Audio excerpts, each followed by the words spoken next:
Hi everybody, welcome back to the channel. Today we're talking about the concept of evil, where it comes from, what it is, and how it actually works in the world. A lot of people misinterpret the concept of non-dualism to mean that good and evil don't exist, and that good and evil is one of the dichotomies that non-dualism says is not real, that good and evil is a duality and therefore must not exist in the infinite oneness of non-dualism, and this is actually not the case. We all know that good exists. We've all experienced good in our lives. We have seen that people can do good, that there are good people, and by the same token, there are evil people. We all know that evil exists, and for anyone to say that evil doesn't exist, it's ridiculous, because we all know it does. And this is one of the reasons why people say that non-dualism can't be right, because we all know that these things are realities in our lives. So how exactly do they work? One of the arguments that people make against religion in general and the existence of God is what's called epistemological evil. So one of the examples that was offered by Stephen Fry is a certain parasitic worm that lives in Africa, and it burrows into the eyes of children and causes blindness. And the argument goes, how could God create something evil?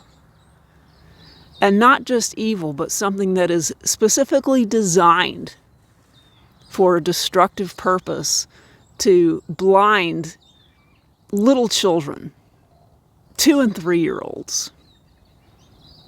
And that God is if there is a God, he's responsible for bringing this kind of evil into the world, and therefore, if God exists, it's not the all-loving being that we should all be worshiping and following and obeying. It's actually something more along the lines of what the Bible teaches is the devil. And we should be doing exactly the opposite of whatever this person says. I don't consider this worm and other epistemological examples as evil. I don't consider things like plane crashes that kill thousands of people as evil. The worm isn't doing anything malicious. It's carrying out its life cycle. And this worm burrows into the eyes of all mammals, not just humans. It doesn't specifically target humans. It's not even aware of what it's doing. And we can't assign malicious intent to a creature that is not sentient, has no idea what it's doing, has absolutely no idea that it's causing destruction to another living creature. It's just carrying on its life. And by the same token, a plane crash is not evil either. You might resent the fact that the plane crashed and your loved ones died when they were on it, but if you think about it, of the thousands of planes that are taking off and landing and flying around the world every day, it's statistically inevitable that some of them are going to malfunction, things are going to go wrong, planes are going to crash. That's just life. It's not evil, it's just bad luck. And it's childish to think of the world in any other way. A plane crashes, people die, those people's loved ones are going to be aggrieved. It just happened to be you. It could just as easily have happened to somebody else, and it did happen. It happened to the loved ones of whoever was sitting next to your loved one. So it's not like someone deliberately set out to hurt you. What I consider to be evil is when someone does deliberately set out to hurt another person, when there is malicious intent, when the person knows exactly what they're doing, and they specifically do it anyway for the purpose of hurting someone, destroying their life, and they know that they're doing wrong, and they do it anyway for the purpose of doing wrong. The cult that I grew up in, this is why they did it. This is why they were so destructive and so hurtful to so many people, specifically because they knew it was wrong and they set out to do what was wrong, to be as destructive as possible for the purpose of being as evil as possible. That's exactly why they did it. That's what I consider to be evil. So the question is, how does this work in the context of non-dualism? And if we consider the universe and all of the cosmos and all of existence as one infinite unity, and that all of this reality that we're seeing, all this multiplicity that we're seeing around us is actually an illusion, how does this work? How does evil actually work in our lives? And as I've said before, the world has to be non-dualistic in order for us to have free will. We cannot have free will if there is any kind of non-dualistic God.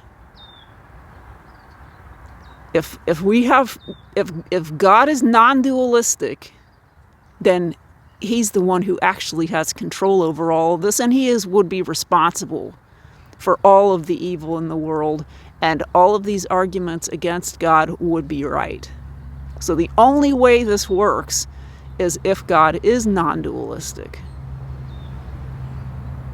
And through our free will, we actually have the ability to make evil choices. And that's exactly how we wind up with situations like I just described, with people who are deliberately setting out to destroy the lives of children, corrupt them as much as possible, hurt them as much as possible.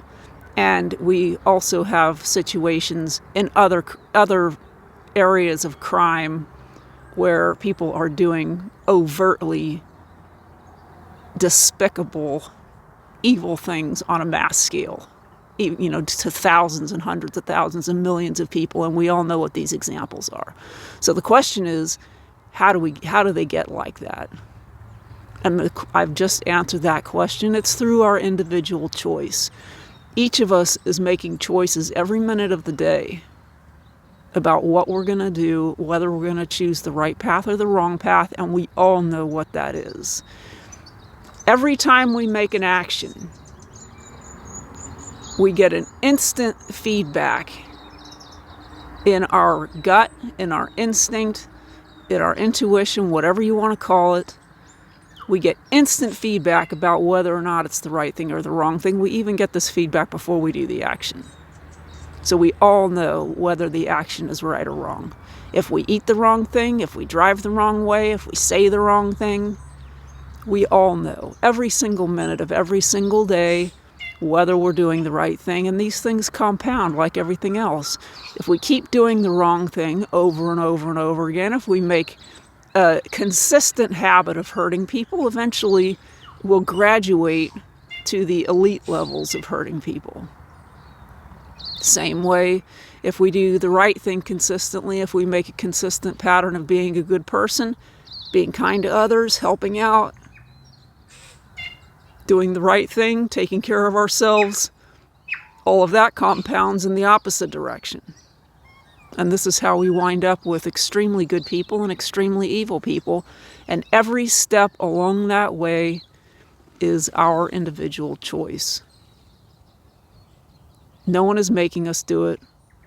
There is no supreme devil or demon or anything that's possessing us or making us do it. It's all up to us. The individual is sovereign in everything that we do. All of our choices can lead us towards good or they can lead us toward bad. Every path that we can take is either the path of life or the path of death. So I hope that helps somebody today. I'll see you next week.